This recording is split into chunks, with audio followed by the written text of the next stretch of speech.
JEE mains 2023 का सवाल है कि आपके पास एक यूनिफॉर्म डिस्क है of mass 0.5 kg and radius r and the disc is projected with uniform velocity 18 metre पर second at t equal to 0 on a rough horizontal surface. आपके पास एक डिस्क है, यूनिफॉर्म डिस्क है जिसका मास आपको दिया हुआ है, रेडियस r पता नहीं है, और इस डिस्क को आप क्या कर रहे हैं कि at time t equal to 0 18 metre पर सेकेंड के वेलोसिटी के साथ आप इसको छोड़ दे रहे हैं। ठीक है, it starts with a pure sliding motion at t equal to 0। शुरुआत में जो डिस्क है आपका स्लाइड कर रहा है, रोल नहीं कर रहा है, स्लाइड कर रहा है। After 2 second it acquires a pure rolling motion. 2 second के बाद, स्टार्टिंग के 2 सेकेंड के बाद वो प्योर रोल करना शुरू कर देता है। तो आपसे बोला जा रहा है कि the total kinetic energy of the disc after 2 seconds will be. 2 second के बाद जब आपका प्योर रोलिंग स्टार्ट हो चुका है उस वक्त उसकी पूरी काइनेटिक एनर्जी कितनी होगी बताइए, बनाओ।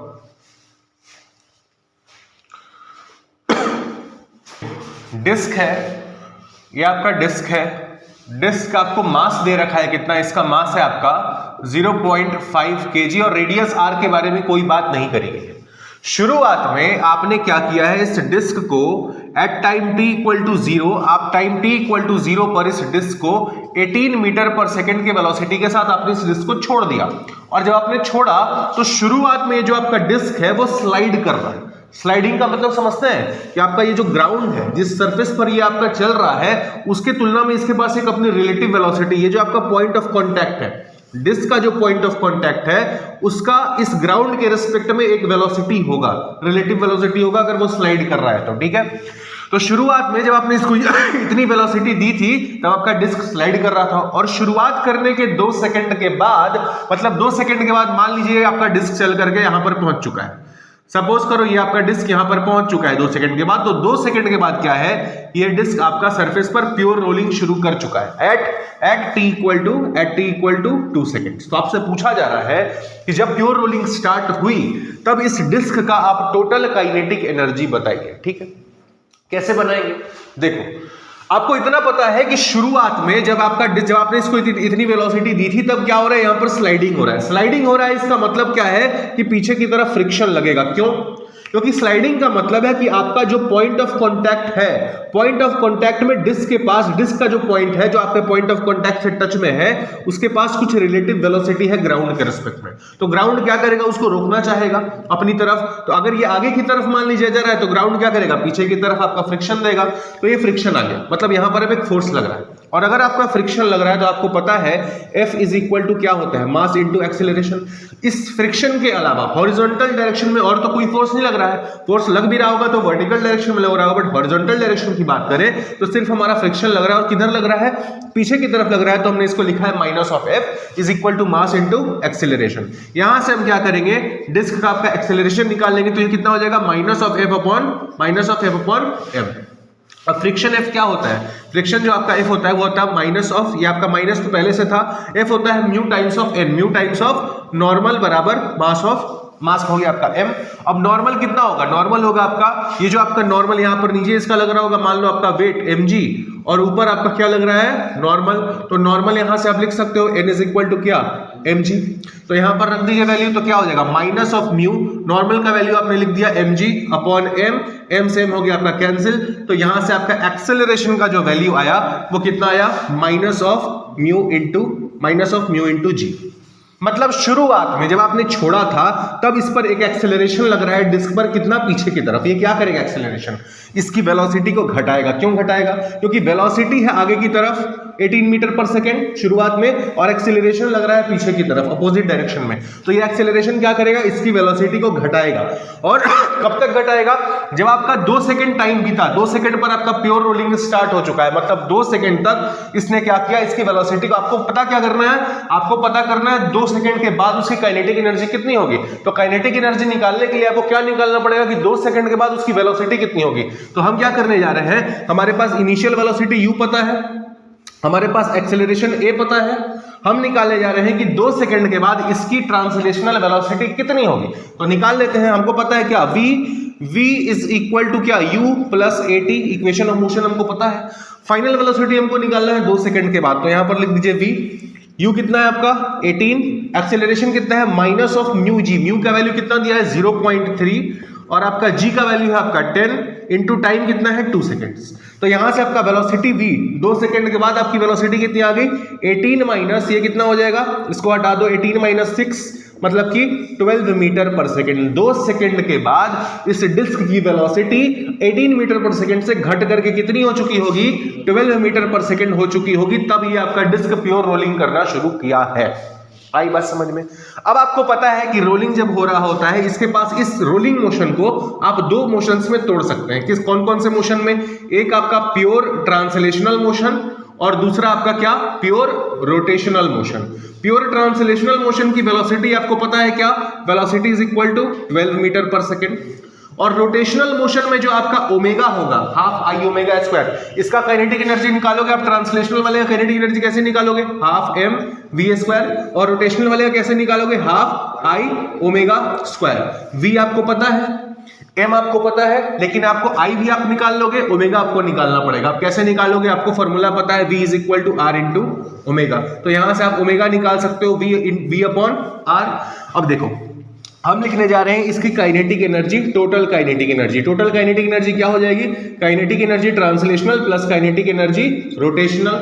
काइनेटिक एनर्जी ट्रांसलेशनल मतलब क्या हाफ एम वी स्क्वायर, और काइनेटिक एनर्जी रोटेशनल मतलब क्या हाफ आई ओमेगा स्क्वायर। ठीक, अब देखो इसमें आप वैल्यू डालो, हाफ मास कितना दिया है, मास आपको दिया है 0.5, तो मास के बदले हमने लिख दिया 0.5। वेलोसिटी मेरी कितनी है 12 मीटर पर सेकेंड, तो इसको कर दिया हमने 12 का square plus half I omega square. I कितना है आपका, आई डिस्क का कितना होगा M R square by 2, M R square by 2, तो यहां पर लिख दो एम आर स्क्वायर बाई 2, और ओमेगा इक्वल टू हम क्या लिख सकते हैं वी अपॉन आर, तो ओमेगा का स्क्वायर क्या हो जाएगा V square upon R square, R square से आपका आर स्क्वायर हो गया कैंसिल।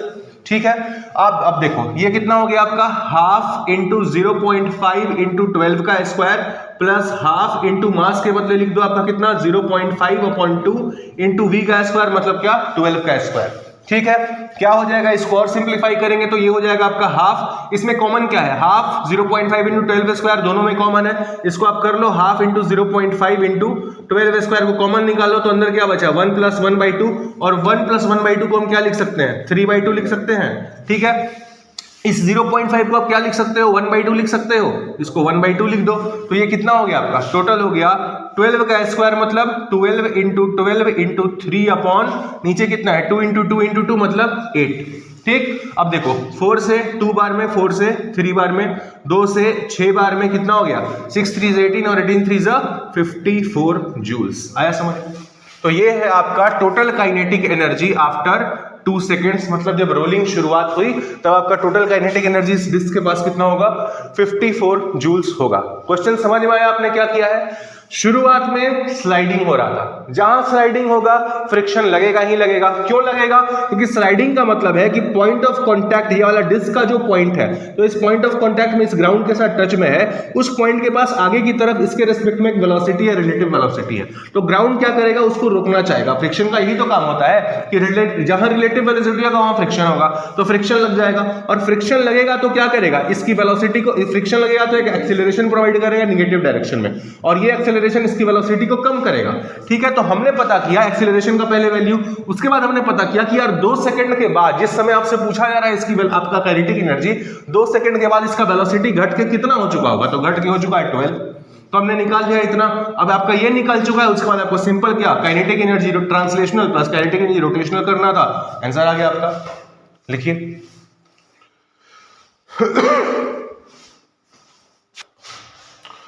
अगला सवाल है जेईई मेंस 2019 में पूछा गया था। सवाल क्या है कि a solid sphere and a solid cylinder of identical radii approach an incline with the same linear velocity. ठीक है, both roll without slipping throughout. ठीक, the two climb maximum heights h sphere and h cylinder on the incline. ठीक है, the ratio of h sphere upon h cylinder will be, मतलब कि आपके पास एक सॉलिड स्फीयर है और एक सॉलिड सिलेंडर है, दोनों का रेडियस सेम है। ठीक है, दोनों क्या कर रहे हैं कि ये दोनों एक इंक्लाइन के पास आ रहे हैं, इसके नजदीक आ रहे हैं और सेम वेलोसिटी के साथ आ रहे हैं, मतलब कि आपका स्फीयर भी जब यहां पहुंचेगा उसकी भी जितनी वेलोसिटी होगी वही वेलोसिटी सिलेंडर की भी होगी जब वो यहां पर पहुंचेगा। ठीक है, आगे क्या बोलता है, both roll without slipping throughout, मतलब पूरे मोशन में यहां से लेकर के यहां तक जहां भी जाएंगे वहां प्योर रोलिंग हो रही है, कहीं पर भी स्लाइडिंग नहीं हो रही है। तो पूछ रहा है कि जब ये आएंगे तो क्या होगा, the two climb maximum Heights, जब ये इंक्लाइन पर जब ये चढ़े तो इनका एक हाइट तक जाएंगे, जैसे जैसे ऊपर जाएंगे उनकी वेलोसिटी कम होती जाएगी। तो जिस मैक्सिमम हाइट तक ये पहुंचे वो आपका मैक्सिमम हाइट है एच स्फीयर और एच सिलेंडर। एच स्फीयर कहने का मतलब कि maximum height reached by the sphere, और एच सिलेंडर कहने का मतलब maximum height reached by the cylinder. तो आपसे बोला गया है कि the ratio of H sphere और बाय एच सिलेंडर कितना होगा। जो आपका मान लीजिए आपका यहां पर सपोज कर लो, आपका यहां पर सपोज करिए आपका एक स्फीयर है या फिर सिलेंडर, हम दोनों को एक फिगर से ही दिखा रहे हैं, ठीक है। तो जब आपका सिलेंडर यहां तक पहुंचा तो कुछ हाइट तक जाएगा, वो निकालो। फिर आपका स्फीयर जब पहुंचेगा वो कुछ हाइट तक जाएगा, वो निकालो। और दोनों का जो रेशियो है स्फीयर अपॉन सिलेंडर के हाइट का, वो आपको बताना है। सवाल समझ में आया? बनाइए, दिमाग लगाइए। मान लीजिए आपका ये बॉडी है, दोनों को हम सेम फिगर से दिखा रहे हैं, ठीक है। आपका ये बॉडी है, ये आपका वेलोसिटी के साथ आपका अप्रोच कर रहा था। जब ये यहां पर पहुंचा, जब ये इंक्लाइन पर जस्ट चढ़ने वाला होगा, तब मान लेते हैं इसकी वेलोसिटी यहां पर v होगी, ठीक है। और क्या करेगा, ये धीरे धीरे ऊपर जाएगा। जैसे जैसे ऊपर जाएगा क्या होगा, ग्राउंड इसको अपनी तरफ mg sin थीटा से खींचेगा। इसका एक्सेलरेशन जो होगा, एक्सेलरेशन की वजह से इसका वेलोसिटी कम होता जाएगा और एक फाइनल हाइट पर जाकर के क्या करेगा, ये रुक जाएगा, ठीक है। उसके बाद फिर अपना नीचे आना शुरू हो जाएगा। तो ये पूछ रहा है कि जो मैक्सिमम हाइट पर गया है, जितना हाइट पर सिलेंडर जाएगा, जितना हाइट पर स्फीयर जाएगा, उनका रेशियो आपको बताना है, ठीक है। तो मान लेते हैं कि यहां पर आपका कहीं बॉडी होगा, आप यहां पर इंक्लाइन पर ये बॉडी चढ़ रहा होगा और यहां पर किसी एक पर्टिकुलर इंस्टेंट में हम इसको स्टडी कर रहे हैं। तो सब अब जब आपका बॉडी यहां पर है, तो आप मान लो इंक्लाइन का एंगल सपोज करो थीटा है, तो आपको पता है कि इधर की तरफ फोर्स कितना लगेगा, mg sin थीटा लगेगा, ठीक है। फ्रिक्शन हम मान लेते हैं कि फ्रिक्शन आपका इधर की तरफ, आपका फ्रिक्शन सपोज कर लो कि वहां पे आपका फ्रिक्शन लग रहा है, ठीक। अब देखो अगर आप इसके लिए फोर्स लिखेंगे अलोंग द इंक्लाइन, अगर आप अलोंग द इंक्लाइन फोर्स लिखने जा रहे हैं, अलोंग द इंक्लाइन अगर आप फोर्स लिखेंगे तो क्या क्या लिखेंगे, mg sin theta minus of f, mg sin theta minus of f is equal to m into a। Acceleration ये नीचे की तरफ होगा एक्सेलरेशन, ठीक है। दूसरा F जो है वो क्या करेगा, इसको टॉर्क देगा इसके एक्सिस के about. F into R will be equal to what, I into alpha, क्योंकि आपको पता है टॉर्क क्या होता है, tau is equal to I into alpha. और क्योंकि प्योर रोलिंग है तो आप लिख सकते हैं कि इसका टेंजेंशियल एक्सेलरेशन जो होगा वो इसके ट्रांसलेशनल एक्सेलरेशन A के बराबर होगा। और AT क्या होता है, R into alpha is equal to A, तो एल्फा हो गया A अपॉन R। तो यहां पर हम लिख सकते हैं अल्फा के बदले क्या लिख सकते हैं, A अपॉन R लिख सकते हैं। तो यहां से आपका f का वैल्यू क्या आ गया, I A upon R square. अब ये जो आपका f का वैल्यू है आप इसको यहां पर डाल सकते हो, तो आप डाल दो mg sin theta minus I A upon R square is equal to mass into acceleration, ठीक है। अब आप इसको RHS में भेज दोगे तो क्या हो जाएगा, mg sin theta is equal to m plus I upon R square into आपका एक्सेलरेशन A को हमने कॉमन निकाल दिया, ठीक है। यहां से आपका एक्सेलरेशन A का वैल्यू कितना आ गया, mg sin theta upon m plus I upon R square, ये हो गया आपका एक्सेलरेशन। ये एक्सेलरेशन का डायरेक्शन क्या होगा, नीचे की तरफ होगा। और वेलोसिटी इसकी क्या है, वेलोसिटी आपका ये ऊपर की तरफ जा रहा है v वेलोसिटी के साथ। तो आपको बताना है कि कितने हाइट तक गया है। मान लेते हैं कि जब ये ऊपर चढ़ रहा होगा, स्टार्टिंग के टाइम में जब ये इंक्लाइन पर चढ़ रहा होगा, उस वक्त इसकी वेलोसिटी हम मान लेते हैं कि आपका v है। तो आपको पता है कि v square equal to u square plus 2as होता है। जब ये मैक्सिमम हाइट पर पहुंचेगा, मैक्सिमम हाइट पर, उस वक्त इसकी फाइनल वेलोसिटी 0 हो चुकी होगी। तो यहां पर आप लिख दो 0 का स्क्वायर इक्वल टू u का स्क्वायर। यहां पर आपका इनिशियल वेलोसिटी आपने v माना हुआ है, तो v का स्क्वायर हो गया प्लस 2, और एक्सेलरेशन आपका नीचे की तरफ है, तो ये आपका एक्सेलरेशन होगा minus of mg sin theta upon m plus I upon R square, ये हो गया आपका 2a। और मैक्सिमम हाइट आपका इंक्लाइन का मान लिया आपका, ये इक्वेशन आप किसके लिए लिख रहे हो, सपोज करो आप इक्वेशन लिख रहे हो सिलेंडर के लिए, तो यहां पर आप लिख दो height reached by the cylinder, ठीक है। ये हो गया आपका एक इक्वेशन, ठीक। यही सेम इक्वेशन आप लिखना है आपको किसके लिए, स्फीयर के लिए भी लिखना है। तो स्फीयर भी जब आपका मैक्सिमम हाइट पर जाएगा उसकी भी वेलोसिटी क्या हो जाएगी, 0 हो जाएगी।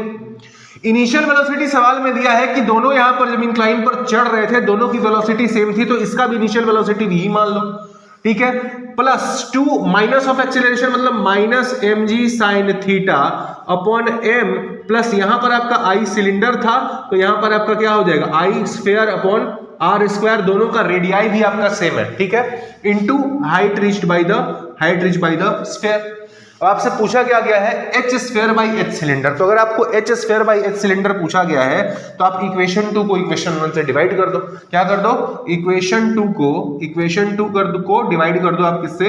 इक्वेशन 1 से। क्या हो जाएगा? अगर आप इक्वेशन 2 को 1 से डिवाइड करेंगे तो आपका क्या आएगा?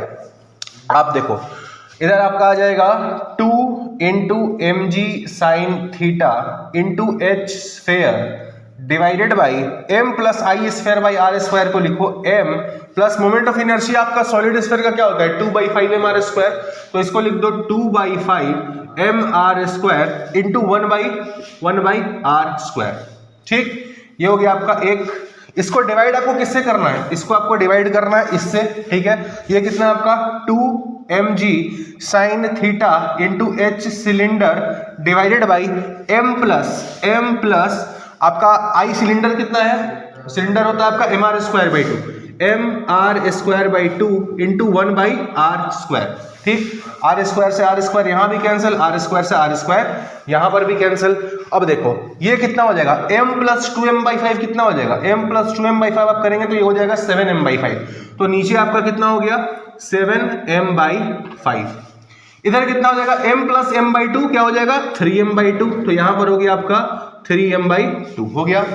अब देखो यहां पर आपका जो मास है वो कैंसिल आउट हो गया, यहां पे भी आपका मास कैंसिल आउट हो गया, मतलब कि आपका जो स्फीयर है और सिलेंडर है दोनों का मास के बारे में जानकारी नहीं दी गई थी कि इक्वल होगा कि डिफरेंट होगा, कुछ नहीं कहा गया था। तो दोनों का जो मास है, यहां पर आपका स्फीयर का मास भी कट गया, यहां पर सिलेंडर का भी मास कट गया, तो मास नहीं भी दिया है, मास के बारे में कोई जानकारी नहीं है, तो भी आपको कोई टेंशन नहीं है। ठीक है, आगे बढ़ते हैं, थोड़ा पहले स्पेस बना लो, इसको मिटा दें, फिगर को इसको मिटा देते हैं। तो आपका इक्वेशन कहां तक पहुंचा है?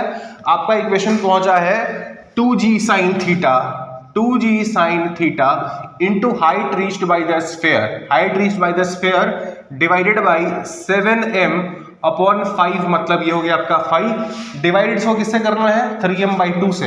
ये आपका 2 कहाँ चला जाएगा? ऊपर चला जाएगा, तो यहाँ हो जाएगा आपका 4।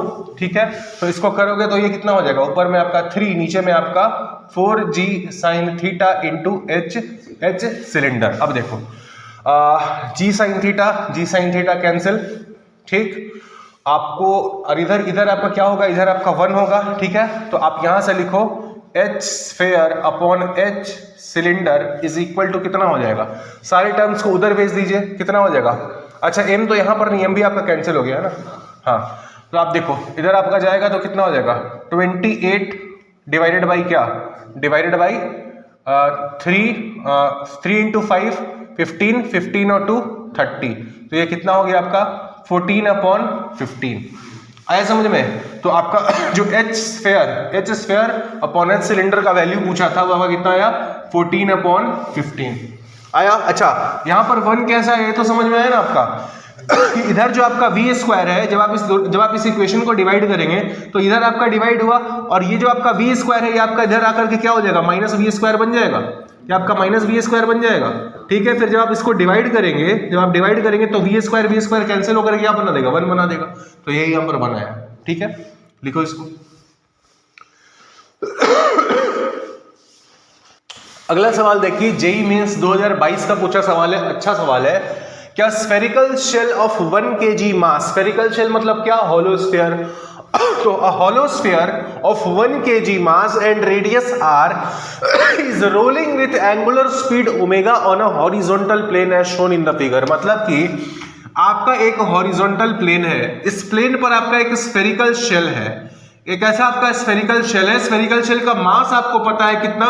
1 kg, और ये ओमेगा एंगुलर स्पीड से क्या कर रहा है? प्योर रोलिंग कर रहा है। रोलिंग शब्द यहां पर यूज किया गया है। ठीक है, तो आपसे बोला जा रहा है कि अगर ये एक पॉइंट O है मान लीजिए, the magnitude of angular momentum of the shell about the origin O, अगर यहां पर आपका ऐसा एक ओरिजिन है, मान लो ये आपका कोऑर्डिनेट सिस्टम है, ये आपका ओरिजिन O है, ये हो गया आपका x एक्सिस, ये हो गया आपका y एक्सिस, और ये जो आपका स्फेरिकल शेल है आपका प्योर रोलिंग करते हुए आगे बढ़ रहा है, तो इस ओरिजिन के अबाउट आपको इसका एंगुलर मोमेंटम बताना है कितना होगा, ठीक है।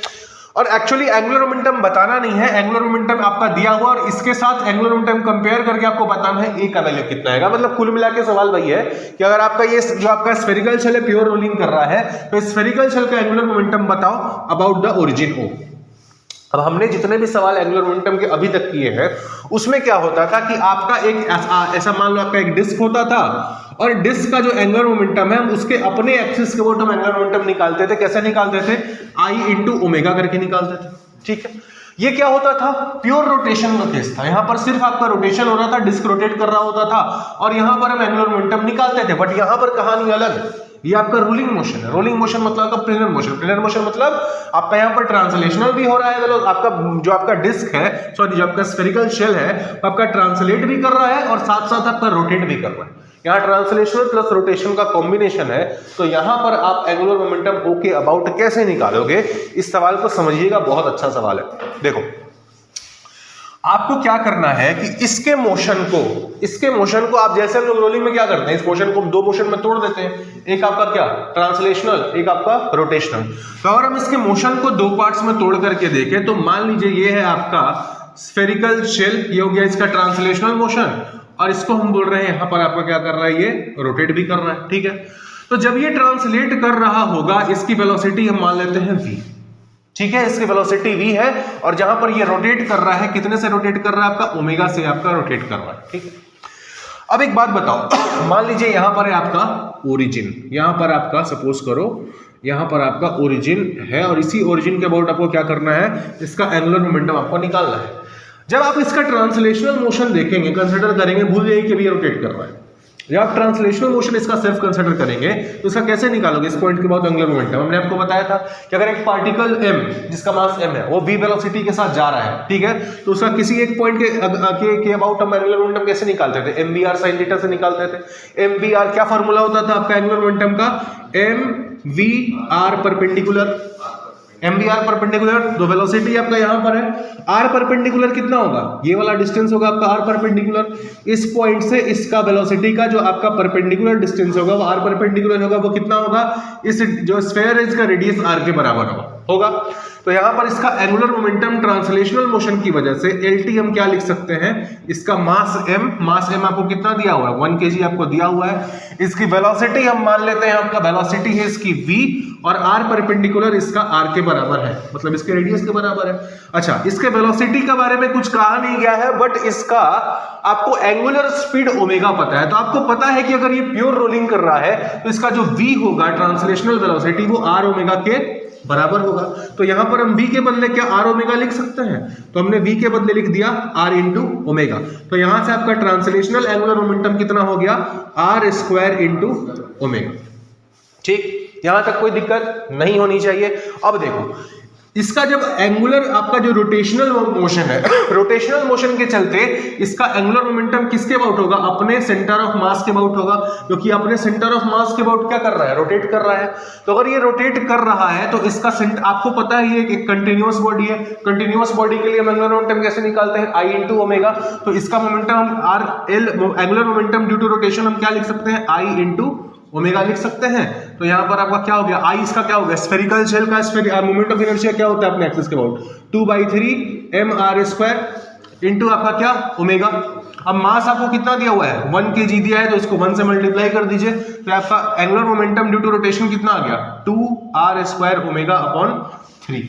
अब टोटल एंगुलर मोमेंटम आपको निकालना है पॉइंट O के अबाउट, तो आप क्या कर दो, LO is equal to L translational plus आपका L रोटेशनल, मतलब कितना हो जाएगा, r square omega plus 2/3 r square omega. r square omega को कॉमन ले लोगे तो 1 प्लस 2/3, यहाँ पर कितना आ जाएगा, 5/3 r स्क्वायर ओमेगा। कंपेयर आपको किससे करना है, a/3 r स्क्वायर ओमेगा से। जब आप इसको a/3 r स्क्वायर ओमेगा से कंपेयर करोगे, ये भी कैंसिल, ये भी कैंसिल, a का वैल्यू कितना आ गया, a का वैल्यू आ गया आपको 5। इंपॉर्टेंट यहां पर समझना क्या था कि अगर आपका मान लीजिए ऐसा मोशन है जहां ट्रांसलेशन और रोटेशन कंबाइंड हो रहा है, तो आपको क्या करना होगा, आपको इस ओरिजिन के अबाउट निकालने के लिए आप क्या करेंगे, इसका ट्रांसलेशनल एंगुलर मोमेंटम निकाल लीजिए इस पॉइंट के अबाउट, प्लस इसके अपने इसका जो आपका सेंटर ऑफ मास है, उस सेंटर ऑफ मास के अबाउट जो आपका एंगुलर मोमेंटम होगा, about it centre of mass, उसको आपको क्या दे देगा, इसका रोटेशनल एंगुलर मोमेंटम दे देगा। इन दोनों को निकाल करके ऐड कर देंगे, मेरे को टोटल एंगुलर मोमेंटम निकल जाएगा। ओके अबाउट आया समझ में, लिख लीजिए। सवाल देखिएगा, जेईई मेंस 2021 में पूछा गया है, क्या बोलता है कि a circular disc reaches from top to bottom of an inclined plane of length L. मतलब कि आपका एक इंक्लाइंड प्लेन है, आपका एक इंक्लाइंड प्लेन है जिसका लेंथ आपको यहां से यहां तक पता है कितना है, एल है। यहां पर क्या है, इस इंक्लाइंड प्लेन के टॉप पर एक आपका डिस्क रखा हुआ है, ठीक है। इस टॉप से बॉटम पर इसको आना है, आने के दो तरीकों की यहां पर बात करी गई है। क्या बोलता है, पहला तरीका क्या है कि when it slips down the plane it takes time t1। अगर ये स्लिप करता हुआ नीचे पहुंचा, रोलिंग नहीं हो रही है, स्लिपिंग हो रही है, अगर स्लिप करते हुए ऊपर से नीचे पहुंचा तो इसको नीचे आने में टाइम लग रहा है t1। और दूसरा क्या है कि when it rolls down the plane, जब ये रोल करता हुआ नीचे पहुंचा, स्लिपिंग नहीं हो रही है, रोलिंग हो रही है, जब ये रोल करता हुआ नीचे पहुंचा तब इसको टाइम लग रहा है आपका t2। तो आपसे बोला क्या जा रहा है कि t2/t1 आपका उसका रेशियो आपको बताना है, क्योंकि अगर आपका √3/x है तो x का वैल्यू क्या होगा, मतलब कुल मिलाकर के आपको t2/t1 का रेशियो निकालना है। t2 क्या है, t2 वो टाइम है जब ये रोल करते हुए नीचे पहुंचेगा तो t2 टाइम लगेगा, और जब स्लाइड करते हुए नीचे पहुंचेगा तो t1 टाइम लगेगा। कोशिश कीजिए।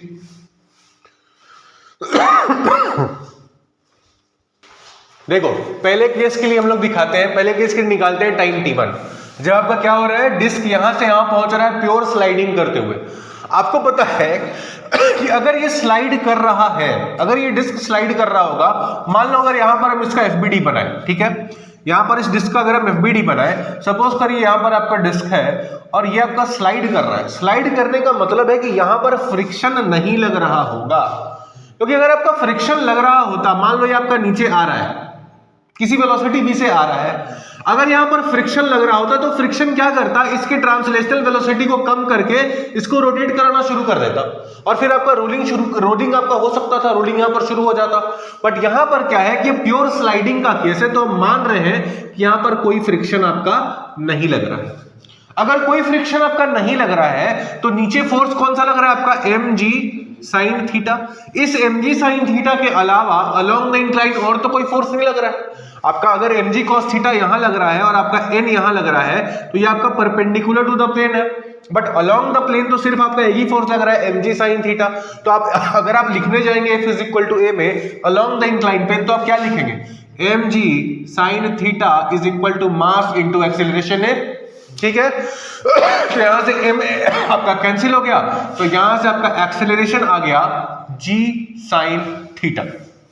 पहला केस में आपका कब आया, ये फर्स्ट केस के लिए आया जब आपका प्योर स्लाइडिंग हो रहा है।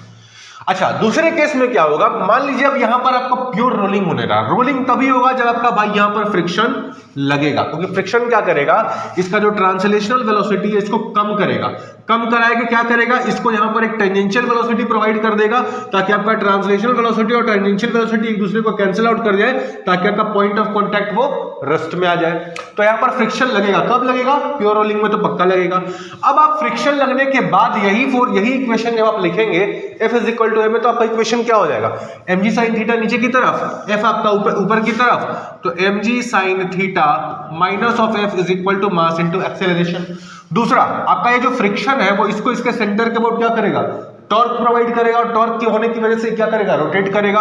तो F × r बराबर क्या हो जाएगा, I × अल्फा, और अल्फा को हम क्या लिख सकते हैं, I × अल्फा, और आप अल्फा को लिख सकते हैं। आपको पता है कि प्योर रोलिंग के केस में जो आपका ट्रांसलेशनल एक्सेलरेशन होगा वो टेंजेंशियल एक्सेलरेशन के बराबर होगा, और टेंजेंशियल एक्सेलरेशन को आप r × अल्फा लिख सकते हैं। तो अल्फा को आप लिख देंगे क्या, a/r, तो अल्फा के बदले हम यहां पर लिख देते हैं a/r।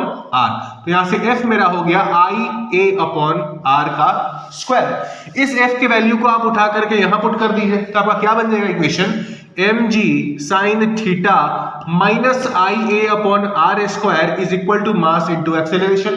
फिर हम क्या करेंगे, इस I A upon R square को आरएचएस में ले जाएंगे, तो अगर आप आरएचएस में ले जाएंगे तो ये क्या बन जाएगा, M A plus I A upon R square बन जाएगा। फिर आप क्या करो, ए को कॉमन ले लो, ए को कॉमन ले लोगे तो ये क्या बन गया आपका, ऐसा बन गया।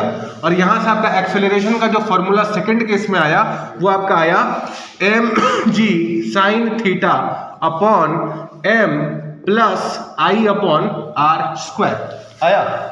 अब देखो सवाल में क्या आपका डिस्क है, डिस्क का मोमेंट ऑफ इनर्शिया आपको पता है कितना होता है, एम आर स्क्वायर बाई 2। तो आप निकाल लो कि इसका एक्सेलरेशन कितना होगा, M G sine theta upon M plus M R square by 2 into 1 by R square. R square से आर स्क्वायर हो गया आपका cancel, M plus M by 2 क्या बन गया, 3m बाई 2। ये हो गया 3m बाई 2, 2 आपका चला गया ऊपर, मास से मास कैंसिल, तो एक्सेलरेशन कितना आ गया 2g sign theta upon 3 second case में। फर्स्ट केस में एक्सेलरेशन कितना है g sine theta, second case में एक्सेलरेशन कितना है 2g साइन थीटा अपॉन 3। अब आपसे बोला क्या गया है कि जब ये डिस्क जब टॉप पर था तो इसका अब जब यहां पर टॉप पर था तो इसका इनिशियल वेलोसिटी कितना रहा होगा, 0 रहा होगा, ठीक है।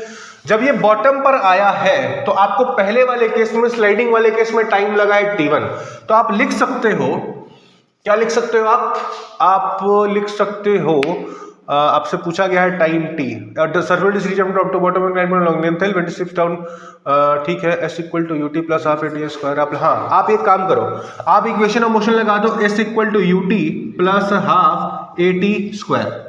लेंथ दोनों केस में सेम ही होगा, तो s के बदले हम लिख सकते हैं क्या, length of the inclined plane. u क्या है, दोनों ही केस में आपका क्या है, या तो आप स्लाइड करके नीचे आया या फिर रोल करके आया, आपका इनिशियल वेलोसिटी रेस्ट में है तो यहाँ क्या u हो गया 0। इधर आपका क्या हो जाएगा, हाफ a1, मतलब जब स्लाइडिंग हो रहा था तब का एक्सेलरेशन इंटू स्लाइडिंग में टाइम कितना लगा था t1 का स्क्वायर। सेम चीज आप लिखो रोलिंग के लिए, रोलिंग में भी आपका डिस्टेंस तो सेम ही रहेगा, ये तो चेंज नहीं हो रहा है, तो L2 is equal to half acceleration a2 into rolling में जो आपका टाइम लगा था t2 का होल स्क्वायर।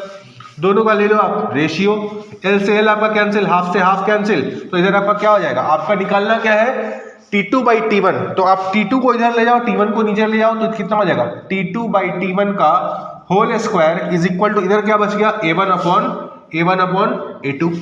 A1 का वैल्यू कितना है A1 का वैल्यू है g साइन थीटा, और A2 का वैल्यू कितना है 2g साइन थीटा अपॉन 3 आपका आ गया ऊपर, g साइन थीटा से g साइन थीटा हो गया आपका कैंसिल, तो यहां से आपका T2 अपॉन T1 का जो वैल्यू आया वो कितना आया, अंडर रूट 3 अपॉन 2। और अगर आप इसको अंडर रूट 3 अपॉन x से कंपेयर करेंगे तो आप बोल सकते हैं कि x का वैल्यू कितना होगा, यहाँ पर 2 होगा। आया समझ? ये अच्छा सवाल था जिसमें आपको स्लाइडिंग और रोलिंग के बीच में कोई भी डाउट रहा होगा तो अभी आपका क्लियर हो गया होगा। हुआ कि नहीं हुआ, लिख लीजिए।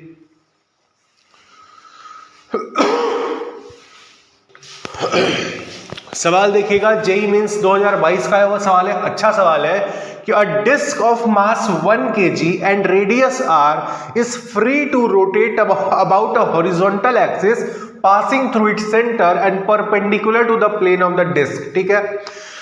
A body of same mass as that of the disc is fixed at the highest point of the disc, ठीक है।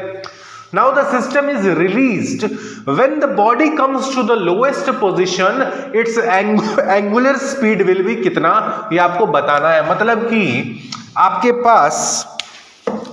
पास क्या है, आपके पास एक डिस्क है और डिस्क का आपको मास पता है। ये सपोज करो आपका डिस्क है, ये ऐसा आपका सपोज करो आपका ये डिस्क है। डिस्क का क्या है, मास आपको पता है, इसका कितना मास है, इसका 1 kg, और रेडियस r के बारे में कोई जानकारी नहीं दी गई है, सिर्फ रेडियस कैपिटल R बोल दिया गया है। ये क्या है, it is free to rotate about a horizontal axis passing through its centre. अगर ये इसका सेंटर है तो इस सेंटर से जो आपका एक्सिस पास कर रहा होगा और इसके प्लेन के परपेंडिकुलर होगा, उसके बाद ये डिस्क का क्या कर सकता है, रोटेट कर सकता है। अब आपने क्या किया कि a body of same mass as that of the disc is fixed at the highest point of the disc. मतलब डिस्क के हाईएस्ट पॉइंट पर यहां पर आपने एक मास डाल दिया, एक मास इसके साथ अटैच कर दिया, और इस बॉडी का मास, जो मास आपने अटैच किया है, इसका भी मास डिस्क के मास के बराबर, ठीक है। जब आपने सिस्टम को छोड़ा रोटेट करने के लिए, तो सिस्टम को जैसे आपने रिलीज किया, बॉडी जो है, ये आपका जो टॉप मोस्ट पॉइंट पे बॉडी है, ये आपका यहां से घूम करके ये जो आपका बॉडी है, ये कहां आ गया है, ये बॉडी आपका यहां पर आ गया। इनिशियली आपका बॉडी यहां पर था, मास 1 kg वाला, से यहां पर आपका घूम करके आ चुका है 1 kg। ठीक है, तो आपको पता करना है कि जब ये यहां से घूम करके यहां पर आया, इस वक्त पे, इस पॉइंट पर इसकी एंगुलर स्पीड, इस बॉडी की एंगुलर स्पीड कितनी होगी, बताना है, दिमाग लगाइए।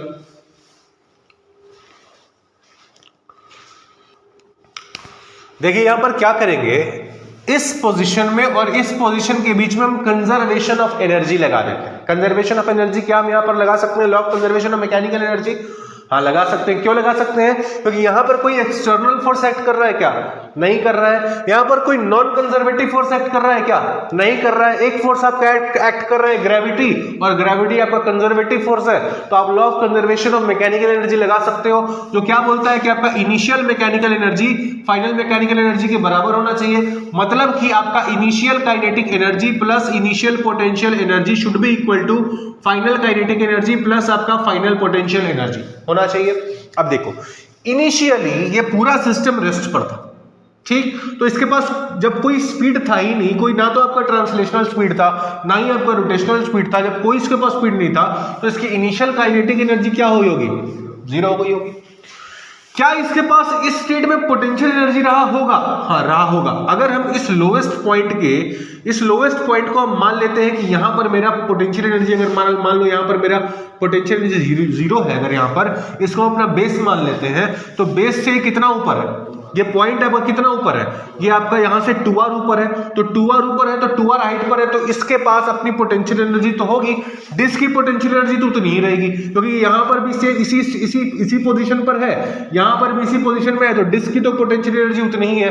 अगर यहां पर 0 थी तो यहां पर भी 0 थी। बट ये जो पॉइंट है, पहले आपका यहां से 2r हाइट ऊपर था, अभी 2r हाइट नीचे आ गया है, और जहां पर आया है उसकी पोटेंशियल अगर हम 0 मान लेंगे, तो यहां पर इसके पास पोटेंशियल एनर्जी रही होगी जब ये 2r हाइट ऊपर होगा। कितनी रही होगी, तो इसका मास इंटू जी, और यहां से हाइट कितना 2r, तो इसको हमने कर दिया 2r इनिशियल पोटेंशियल एनर्जी हमने लिख दिया। फाइनल पोटेंशियल एनर्जी आपने खुद मान लिया भाई कि यहां पर 0 है, तो फाइनल पोटेंशियल एनर्जी आपका हो गया कितना 0। ठीक, अब बात करते हैं इसके फाइनल काइनेटिक एनर्जी की। एक बात बताओ, जब ये ऊपर से नीचे आया होगा, ऊपर से नीचे आते आते इसके पास कुछ वेलोसिटी आ गई होगी, रोटेशनल स्पीड आ गई होगी, तो उस मान लीजिए कि यहां से जब ये आया, तो इसके पास जो रोटेशनल आपका एंगुलर वेलोसिटी जो आ गई है, वो आपकी आ गई है ओमेगा। ठीक, तो इस पार्टिकल का अगर मेरे को लिखना होगा, इस पार्टिकल का मेरे को काइनेटिक एनर्जी लिखना होगा, तो क्या हम लिख सकते हैं कि इस पार्टिकल जब ये पार्टिकल यहां पर पहुंचा होगा घूमते घूमते, तो इस पार्टिकल के पास कौन सी वेलोसिटी होगी, आगे की तरफ टेंजेंशियल वेलोसिटी, क्योंकि ये सेंटर के अबाउट रोटेट कर रहा है, तो सेंटर के अबाउट रोटेट कर रहा है, कितने से रोटेट कर रहा है, तो हमने ओमेगा से माना कि ओमेगा से रोटेट कर रहा है। तो इस पॉइंट के पास क्या, इस पॉइंट पर इसके पास कौन सी वेलोसिटी होगी, टेंजेंशियल वेलोसिटी। कितनी होगी, इस टेंजेंशियल वेलोसिटी का वैल्यू कितना होगा, r इंटू ओमेगा।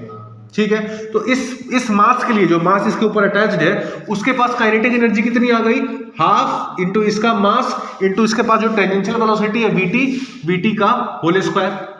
ठीक है, अच्छा, ये जो मास है ये अटैच्ड है आपका डिस्क के साथ, तो जब ये मास रोटेट करके नीचे आएगा, तो डिस्क भी तो रोटेट करेगा, और डिस्क रोटेट करेगा, कितने से रोटेट करेगा, ओमेगा से, तो डिस्क के पास भी काइनेटिक एनर्जी आ गई, तो डिस्क का काइनेटिक एनर्जी आप क्या लिखोगे, हाफ इंटू आई इंटू ओमेगा का स्क्वायर।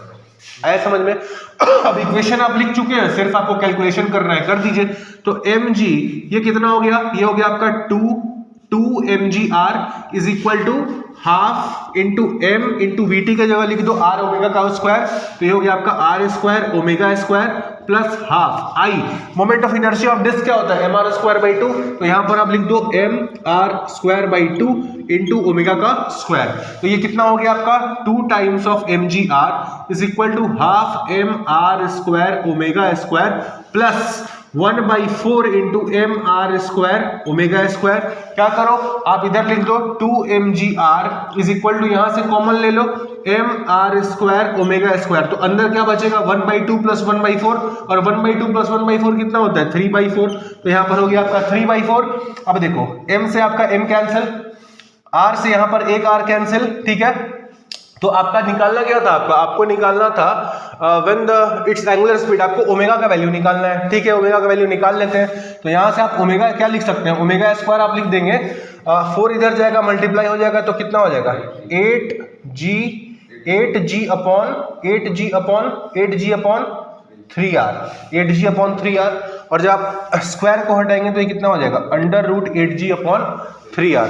अब आपको क्या करना है, √8g अपॉन 3r को क्या करना है, इसके साथ इक्वेट करना है। इसके साथ इक्वेट करेंगे तो क्या हो जाएगा, ये हो जाएगा आपका, इसको आप अगर इसके साथ इक्वेट करेंगे तो ये हो जाएगा आपका 16x² अपॉन 3² 4 को हमने रूट के अंदर डाल दिया, फिर आपका क्या हो गया रूट एक दूसरे को हट जाएगा दोनों तरफ से, तो ये हो गया आपका 8g upon 3r is equal to 16x² upon 3r से 3r हो गया आपका कैंसिल। तो आपका ये कितना हो गया, ये इधर आपका हो गया, अच्छा x का स्क्वायर नहीं है, सिर्फ ये कितना है, सिर्फ आपका x है, ठीक है। तो x का स्क्वायर गलती से लिखा गया था, ठीक है। तो आपका 16x बराबर क्या आ गया 8 इंटू जी, और g का वैल्यू 10 होता है, तो 8 इंटू 10 कितना हो गया 80, तो यहां से आपका x का वैल्यू कितना आ गया, x का वैल्यू आ गया आपका 5। आया समझ में। क्या किया हमने simple law of conservation of mechanical energy लगाया। क्या हम लगा सकते थे, हाँ हम लगा सकते थे। क्यों लगा सकते थे, क्योंकि ना तो कोई एक्सटर्नल फोर्स यहाँ पर एक्ट कर रहा है, ना ही कोई नॉन कंजर्वेटिव फोर्स एक्ट कर रहा है, सिर्फ आपका ग्रेविटी एक्ट कर रहा है, gravity is a conservative force, तो हम law of conservation of mechanical energy लगा सकते हैं। Initial kinetic energy plus initial potential energy equal to final kinetic energy plus final potential energy. अब इस पॉइंट पर जब ये घूम करके यहाँ आया है, इसकी पोटेंशियल एनर्जी हम अपने मन से 0 मान लेंगे, तो यहाँ की पोटेंशियल हो जाएगी mg × 2r initial potential energy, तो हमने इनिशियल पोटेंशियल एनर्जी लिख ली। फाइनल पोटेंशियल एनर्जी हमने 0 मान लिया है, सिर्फ हमको क्या पता करना था इसका फाइनल काइनेटिक एनर्जी। तो फाइनल काइनेटिक एनर्जी जो होगी वो इस मास के पास भी होगी, क्योंकि ये मास आपका इस पर अटैच्ड है, इस पॉइंट का टेंजेंशियल वेलोसिटी लिया हमने और इसके लिए हाफ mv² कर दिया, प्लस मास के साथ साथ ये डिस्क भी रोटेट करेगा ओमेगा से, तो हमने डिस्क का काइनेटिक एनर्जी लिख दिया हाफ i ओमेगा²। उसके बाद सिंपल इक्वेशन था, इक्वेशन को सॉल्व किया, हमारा आंसर आया, इसको हमने क्या किया, इसके साथ इक्वेट किया और x का वैल्यू हमने फाइंड आउट कर लिया। आया समझ में, लिख लीजिए। हो गया। आज जो भी क्वेश्चंस हम लोगों ने सॉल्व करा आपको समझ में आया, कहीं कोई डाउट है नहीं है तो और भी आपके पीडीएफ में जो सवाल है आप उन सवालों को बनाएंगे। कल है संडे, कल संडे को छुट्टी रहेगी और मंडे से हम लोग स्टार्ट करेंगे आपका नेक्स्ट चैप्टर, ठीक है।